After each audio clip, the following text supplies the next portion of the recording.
of the most dramatic events in New York City in the 1960s was the construction of the World Trade Center. Design and construction would take years and the efforts of thousands of people.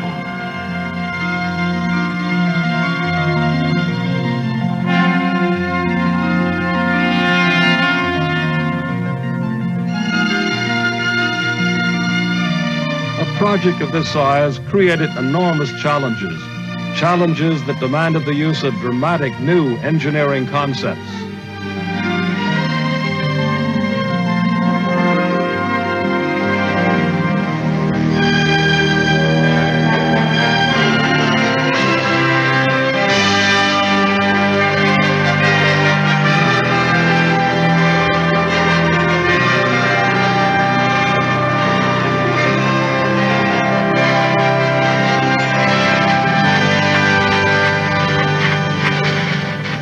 A wide variety of designs was considered.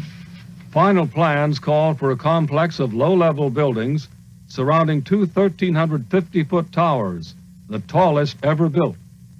Their great height was made possible by the use of load-bearing walls. Extremely tall buildings were traditionally inefficient, since huge amounts of interior space were taken up by structural supports and elevators. The Trade Center towers would overcome this problem. The exterior walls were designed to bear much of the weight of the towers, as well as all of the wind loads. The only internal supports would be in a central core of columns. Elevators would be placed in the shafts formed by the core columns. To further conserve space, the towers would be organized into 3 zones served by express elevators. Local elevators would run within each zone. These engineering considerations determine the tower's basic design: sheer, symmetrical walls rising without setbacks.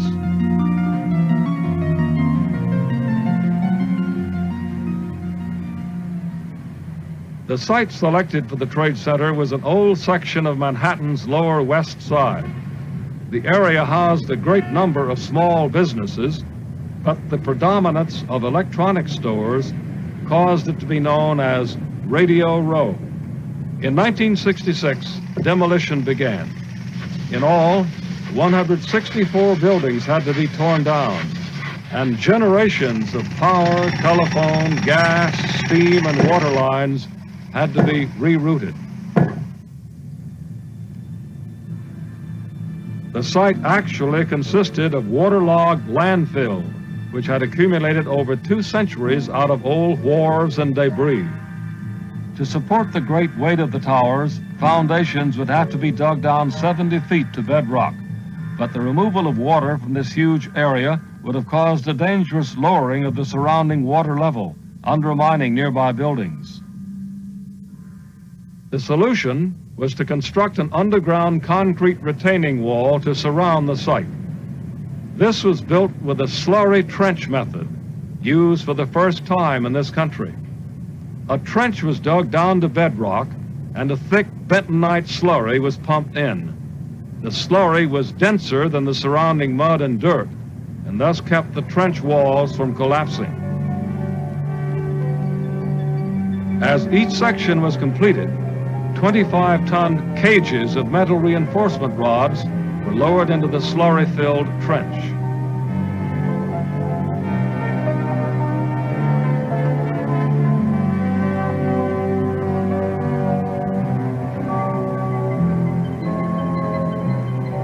With the cage in place, concrete was poured in.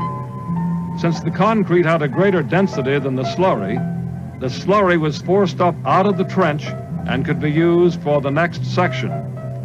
In this way, an underground wall was built completely sealing the site. Excavation began.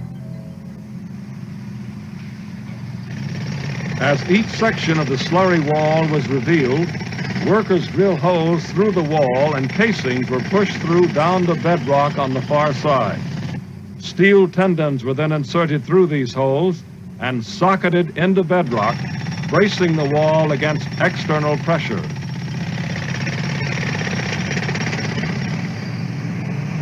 More than 1 million cubic yards of dirt had to be removed to make way for the Trade Center's foundations.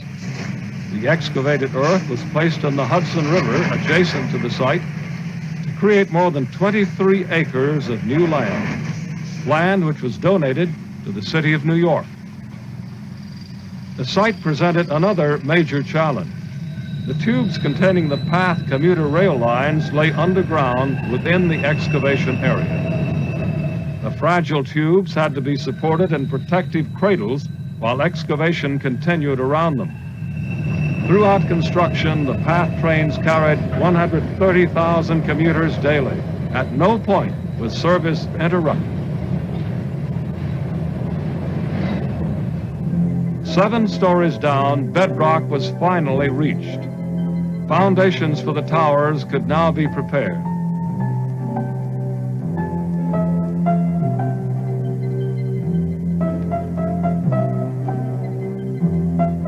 Concrete footings were formed and poured into bedrock.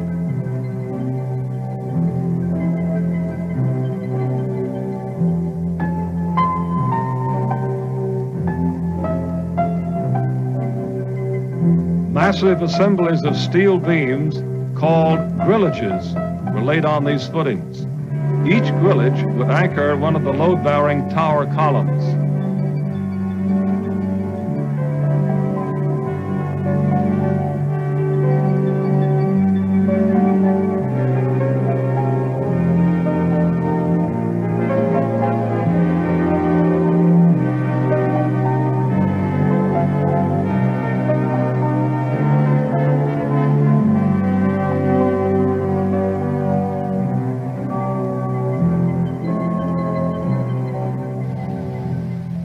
Meanwhile, orders were placed for the 200,000 tons of steel which would be needed for construction.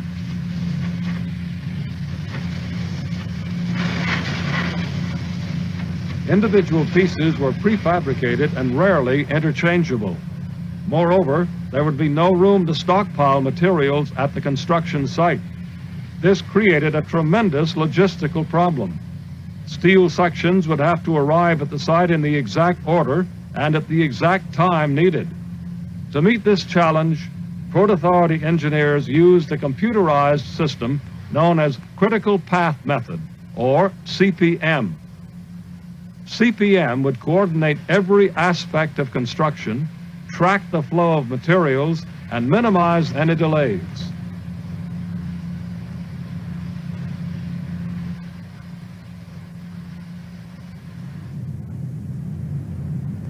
In August 1968, actual steel construction began. Kangaroo cranes, imported from Australia, were used for the first time in the United States. The cranes were assembled on top of the core columns. Each could lift 60 tons at a time.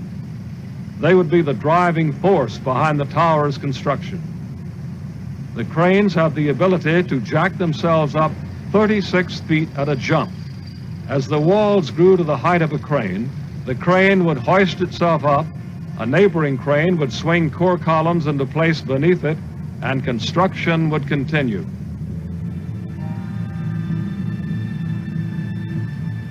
"70 feet up at street level, steel trees were put into place around the perimeter of the towers.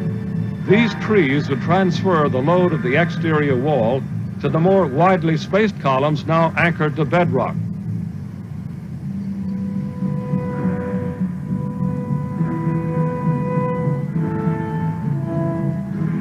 Construction of the towers could now proceed with great speed. 3 basic elements were used: 2 or 3 story high sections for the load-bearing wall, massive steel beams for the core columns, and floor sections to span the 60 feet between core and wall. Through the complex orchestration of these structural elements, 3 floors could be constructed in 10 days.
For its many engineering innovations, the Trade Center was cited as the outstanding engineering achievement of 1971.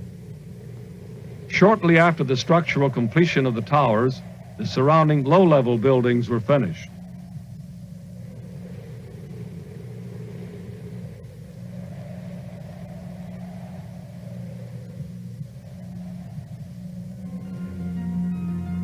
A final addition to the North Tower was a 360-foot television antenna erected in 1978.